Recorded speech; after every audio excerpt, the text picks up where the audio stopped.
Today, we're going to take a look at Microsoft's most recent earnings, and I will be highlighting all the key takeaways that I got from their earnings transcript call and from the information they share here in their investors website. Let's get started.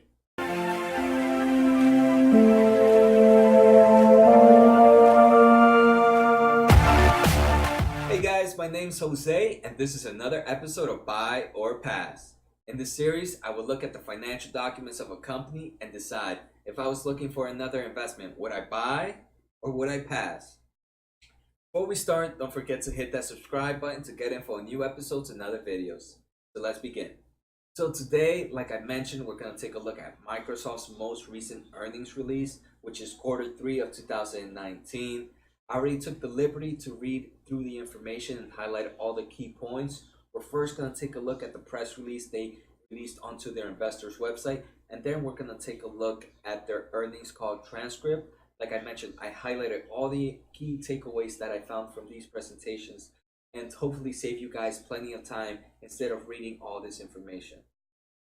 So like always, this is going to be a two-part episode. Part one is going to be today, where we take a look at all the information and the actual material that's happening. In part two, we'll take a look at the actual numbers and see how they truly compare to previous quarters and previous years. So today, I obviously am going to mention some numbers just to let us know what's going on. And we can see revenue was 30.6 billion, an increase of 14 billion. These are all compared to the corresponding period of last year. So these are compared to Q3 of 2018. So we're still seeing a nice increase. Tomorrow we'll probably see how it looks quarter to quarter.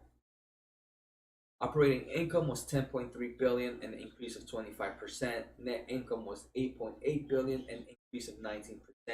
And earnings per share was $1.14, an increase. We can see here some of their key highlights. Microsoft is doing really good as a company. They are increasing compared to the same time last year. Microsoft did return about $7.4 billion to shareholders, and this was both in the form of share repurchase and dividends in the third quarter of 2019.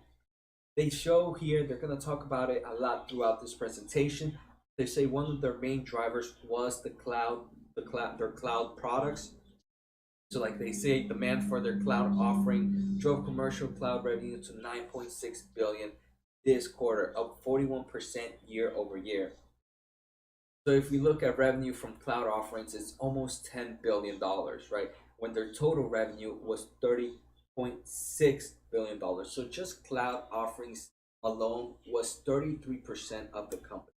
This is a good thing and a bad thing in my mind, right? So right now every company is getting into the cloud. But what happens when that plateau hits? How is it going to affect the business? Unfortunately, I don't know when that plateau is going to happen or if it's ever going to happen. But that's always a thing to think about when one product or one type of product is such a huge revenue for a company, right? So this is 33% of the company's total revenue. So it's something to keep an eye out. They do mention revenue in productive business process was 10.2 billion, an increase of 14%.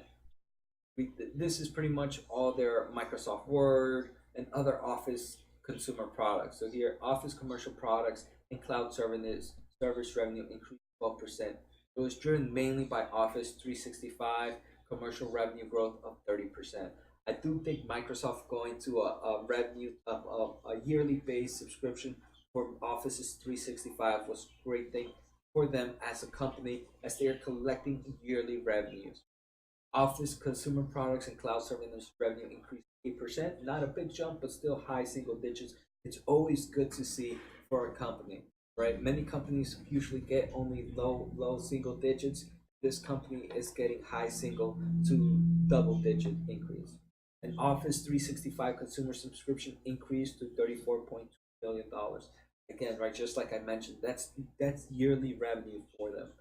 LinkedIn revenue, which is right, they bought LinkedIn, I would say about a year ago, maybe two, and revenue increased 27% for them with record levels of engagement.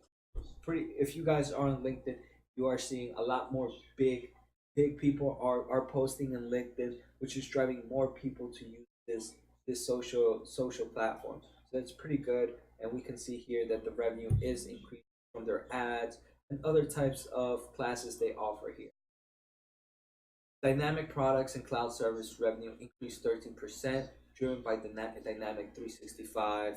Revenue in intelligent cloud was 9.7 billion, an increase of 20%.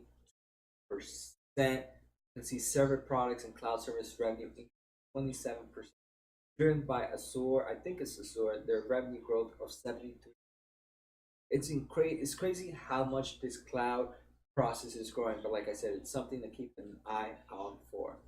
Revenue in more personal computing was 10.7 billion, an increase of 8%. So that's pretty good. This company, right, it has a lot of personal computing devices. Definitely have all these Windows computers, and it's great to see that. That's in my opinion, that's a huge increase of 8% of total things. And we'll see Windows OEM revenue. So these are just all Windows laptop in general have increased 9%. Windows commercial products and cloud services 18%. Revenue increased 21%. So more people are buying their Microsoft Surface. I know I have one. I have an old one though. I think I have Surface Pro 3, but it's definitely a great computer, and I can't imagine how the new ones are. So it's pretty impressive that they are going toe to toe, increasing their service revenue. I would definitely like to see what the Surface revenue is compared to their iMac compatible. Just something maybe we can check out on another episode. Gaming revenue increased 5%, driven by Xbox software and service revenue growth of 12%. So again, amazing, right? We are still in the same Xbox One platform, but Xbox is still, even though it's such an old system, even though they keep releasing games, it's great to see we're even seeing increase in that compared to same time last year. Search advertising revenue, excluding traffic acquisition cost, increased 12%. So this is probably called revenue collected from advertisement in Bing and other search advertising. This is definitely something I actually might want to take a look to see how one can use search advertisement revenue and how much cheaper it is compared to Google. Definitely a good actually something to take a look at. So next we'll keep going down. Let's see. Like I mentioned today, we're not going to take a look at numbers. That's something for tomorrow's episode. So I did not highlight many things on here. Let's see where else have some highlights. Okay, and it seems like that's it from here. We can see from their press release, they're definitely pretty strong company at the moment. They're killing the game. Every part of their business, such a huge portion. Everything is about $10.7 billion, around 10 billion. Everything's about 33% of their business, and it's broken down into multiple parts. That's definitely a great thing to see an increase. Now let's take a look at their earnings transcript. So here on the earnings transcript, like I mentioned, I already took highlights. And again, I'm not going to repeat some of the information that we collected in the last presentation. They do re-mention most of the stuff during the earnings transcripts, but there's always something small that they don't mention or something that they do not show in the presentations and they mention. So here they talk about Microsoft Teams, which is something I didn't see in their press release. And Microsoft Teams is this software that brings together everything a team needs, from messaging, video, conferencing, meeting and collaborations, everything a full business needs to and in one. So that's definitely a great thing. It brings everything in one.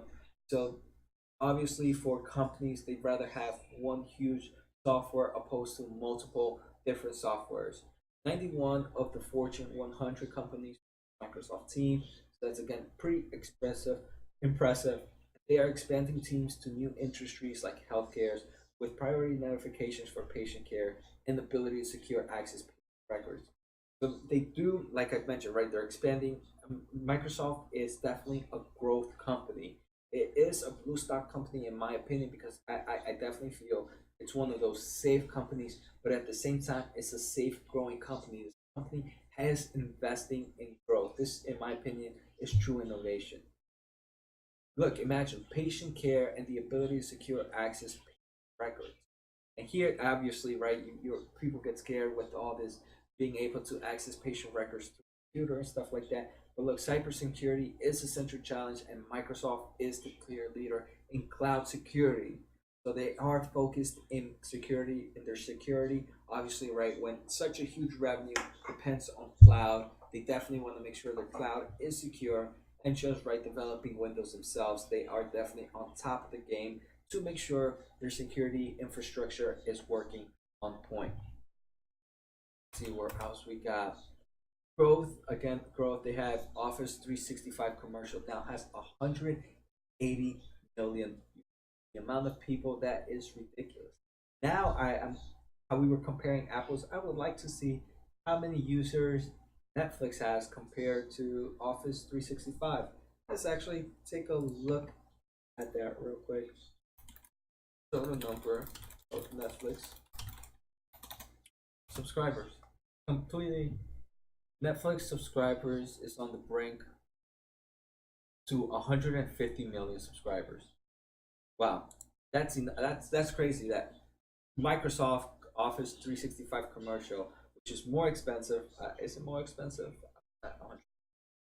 But that's, I mean, just to put in perspective, right? This company's Office 365 has more users um, than Netflix has subscribers by about $30 million. It says Netflix has about 150 million dollars.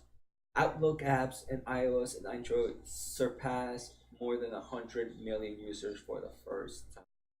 That again, pretty impressive. That more we can see, right? But this is seeing how the change from computers to application, mobile applications, is transferring, right? So more people, there is a huge number of iOS and Android apps using Outlook app. Going down, what else do we got here? First, Windows 10. Finally, Windows 10 is now active on more than 800 million devices. Again, that is ridiculous. That number of amount of spread out information they have through all these devices, and it's on top to be the most secure and productive operating system. They are, again, like I mentioned, like I earlier mentioned, right? Microsoft is definitely a growth company.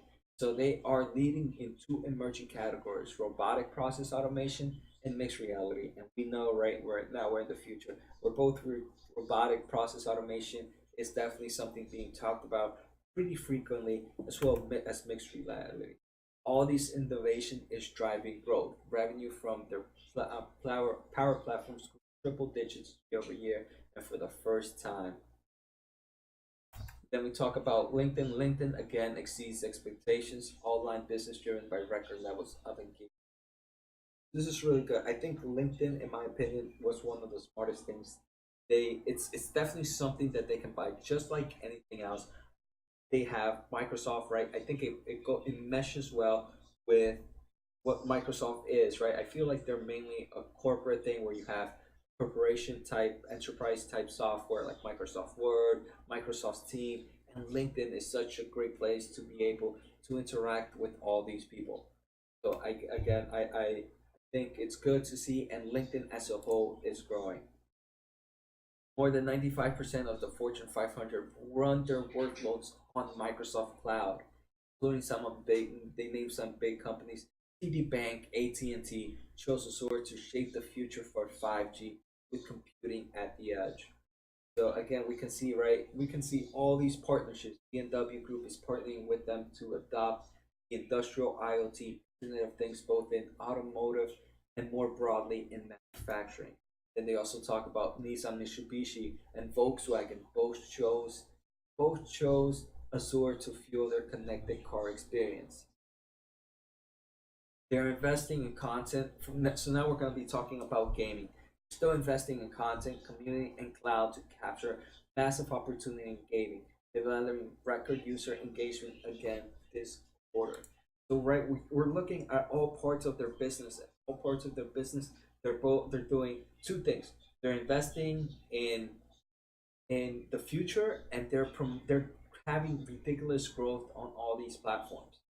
Now they like to provide some closing thoughts for the 2020 guidance. Again, they mentioned that they will invest aggressively in strategic areas like cloud through AI, GitHub, business applications through Power Platforms, and LinkedIn, Microsoft 365 through Teams, security, and Surface, as well as gaming. So they are investing heavily in all these parts as long as they see a trend. And that's one thing I like. I forget if it was in this document or the previous one where they mentioned they are really focused on following where the trend is at. And as long as they follow the trend, they'll be right there where the money is at. And I'm really liking Microsoft as a whole. It's definitely one of my favorite companies. But like I said, tomorrow we're gonna take a look at the numbers that Microsoft had to see if it's really looking all this nice. So don't forget, guys, to subscribe to the channel to make sure you guys get updates on tomorrow's part 2 of Microsoft. So take care, guys. See you next time, and peace.